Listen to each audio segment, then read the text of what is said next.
What's up, everybody? Welcome back to the channel. My name is Joseph, for those of you who are new here, also known as First Gen Fire on Instagram. And on our channel, our goal is to help you get smart with your money. So oftentimes on the channel, you hear us talk about financial literacy. Today, we're going to talk about financial illiteracy. So financial illiteracy is one of the leading causes of divorce, depression, and even suicide.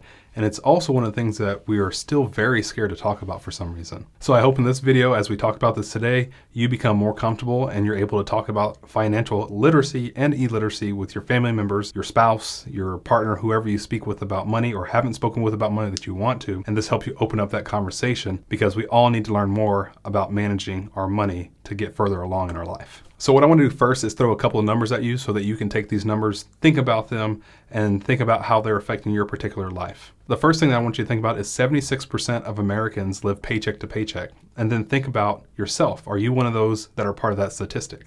The second thing I want you to think about is 50% of Americans have zero in their savings account, meaning that if something catastrophic were to happen, they wouldn't have enough money to cover whatever that thing was, whether it's their car going out, transmission blowing, their water heater going out, all these things that are higher cost. They don't have any money in savings to cover these things. So are you in that position, and what can you do about it? And the next thing I want you to think about is 70% of seniors have less than $60,000 in savings. Whenever I look at this particular number, I think, well, maybe they started thinking a little too late about saving for retirement, and then maybe that's one of the biggest regrets that a lot of people have, is not having the money to be able to cover medical expenses as they get older. So I want you to start thinking about this if you're younger. How can you start building this nest egg to have enough money, and we'll talk later on about this, but enough money to cover any medical bills that you'll need whenever you start getting older, because that's just the natural part of life. So ironically, school won't teach you about money. We need money to eat, to survive, to have a car to drive, to have a place to live. But there's not enough of us talking about money and how it actually affects us. And if school's not going to teach it, then I think that's a conversation that we need to start opening up with our families. So some of you watching this video probably took a finance class at some point, and my question to you is, did your professor ever teach you, or your teacher ever teach you, how to invest to turn that money into millions of dollars or hundreds of thousands of dollars? My bet is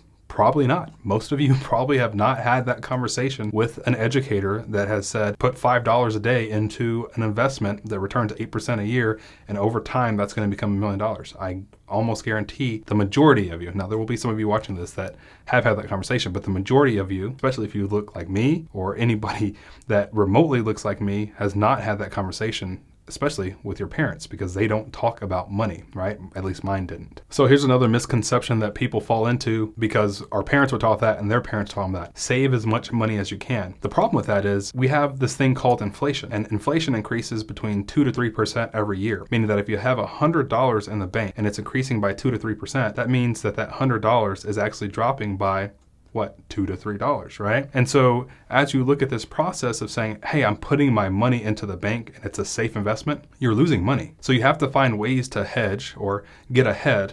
And the way to do that is by putting your money in investments. I want these conversations to be very open, because again, nobody had these conversations with me. And now that I'm sitting here as a father of 2 boys who will probably watch this video at some point in their life, they're very young right now, I want them to be able to say, yeah, why would I put my money in the bank if they're printing more money? And as they print more money, the actual price that money is worth is going down. But if I put it into an investment and the investment's going up, then I can hedge, right? So my money's increasing whenever it's an investment, and it's decreasing if it's in the bank. So that's just something that I think is not enough of a common knowledge that you can take, hopefully, from this video and go have a conversation with your family members about this. I want to give you another example that might really hit home for a lot of people, because they think of $1 million as a lot of money, which it is. I want you to think, if you had $1 million in the bank, and we know that you lose 2 to 3% every year to inflation, if your money's sitting in the bank, every year you're losing $20,000 to $30,000. Think about that. You have $1 million, and if it's sitting in the bank, you're losing $20,000 to $30,000. Now, adversely, if you put that into an investment like an index fund, and you can go research index funds and ETFs, then you're actually possibly going to gain 8% every year. So in the bank,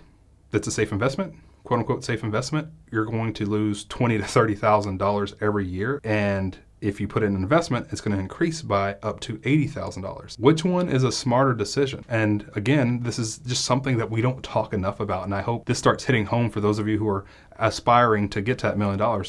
Don't leave your money in the bank, because if you do, guess what? Inflation is going to eat away at your dollars. So rule number one that hopefully you're taking away from this video is don't invest in things that are going to cause you to lose money. And that's why rich people don't invest in the bank. They don't leave their money in the bank. I want to repeat that one more time. Rule number one is don't invest in things that are going to cause you to lose money. And that's why rich people, who may not want you to know this, do not invest their money into a bank. They put it somewhere else that's going to make them more money, also known as assets. So yes, I think back in the day, putting your money in a bank was a safe thing because nobody really knew that much about investing. Really, personal finance is a very new idea for a lot of people, and for America as a whole. America is a very young country. And so now you have to ask yourself, well, why do banks want to keep our money and keep it safe? Well, if you think about this, if you give them $1 or you give them whatever money, they're going to take that money and then they're going to loan it out to other people and put an interest level on that. And then they're going to make money off of your money. But in return,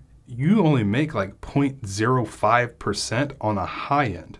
I want to repeat that, 0.05% on the high end. So you're almost making nothing, but they're making a lot of money off of your money. Not only that, if you go and try to get that money from them, guess what? They're going to also make sure that they charge you a percent if you want to get a loan for anything. So they're going to charge 4 or 5% depending on what your credit score is. So you're giving them money to make money, but whenever you ask for money back, they're charging you more money. Does that make any sense? So I want to take this idea of giving your money to a bank a little bit further. Banks have learned to do what we call fractional lending. So they'll take, let's say you loan them $1. They'll take that dollar and then they can lend it out again and again and again and over and over and over again. So that $1, not only is it making 4% from one particular person they lent it out to, but every time they lend it out, that particular person is getting charged a fee. So that $1 that you got and you gave to them, they're giving to this person and this person and this person because it's called fractional lending, and they're making 4% every time they lend out that dollar. Think about that. That's absurd. And the craziest part about it is you just continue to lose money on your money. So maybe that's why banks have spent over $17 million advertising to us, because they want us to give them their money to make more money. Think about that, $17 million that they've spent advertising, because they know if we give them our money,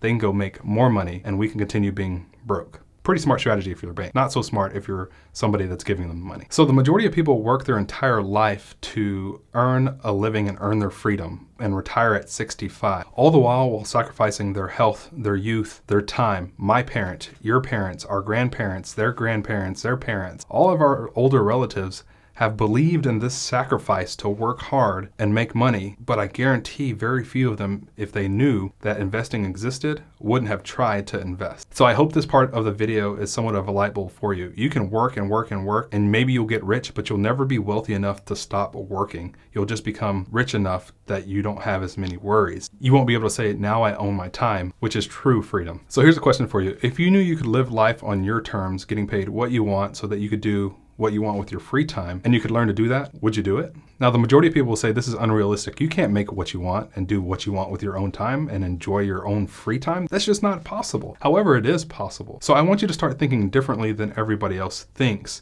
because the majority of people will tell you that it's not possible. Whenever I know it's possible, whenever people that I study and people that I actually am connected with are doing this currently, and I want you to be a part of that. I want you to understand that you can be a part of that. It may take time, but it is very, very realistic to own your own time and own your own freedom and get paid what you want and not have to go to a desk job. So if you want to have this type of lifestyle, you have to start working with the end in mind. And what I mean by that is you have to start looking at this number that's known as your expenses and know what you have to cover every single month. That'll allow you to understand how much you actually have to have invested in order to live off of and enjoy this life that other people think is just not possible. Now, this fabulous life that we're talking about is not going to be easy to achieve. Nobody's going to go out there and do it for you. You're going to have to work. It's going to also take some time to make this happen. Some will do it faster than others. But if you work with the end in mind, I can tell you for a fact that I know this is achievable. Some of you will do it in 10 years, 20 years, or 30 years. But I can tell you without a doubt that it is very achievable. So every week I'm going to be putting on videos just like this one, talking about personal finance, business, entrepreneurship, and ideas just to get you further along in your financial journey. So make sure you subscribe to this channel, First Gen Fire or Joseph Finance. I have two different channels so that you don't miss out on these videos and these ideas to continue to educate yourself and start diving a little bit deeper into what you're trying to accomplish in your own personal finance journey. Also, feel free to share this with your friends and family because they also need to be able to understand how to manage their finances and understand personal finance a little bit better. And another thing, if you're not following following me on Instagram, feel free to go check out First Gen Fire. I'll also put a link down in the description so that we can stay connected there. And in the meantime, if you enjoyed this video, go ahead and check out the next one here. And as always, this channel is about helping you get smart with your money.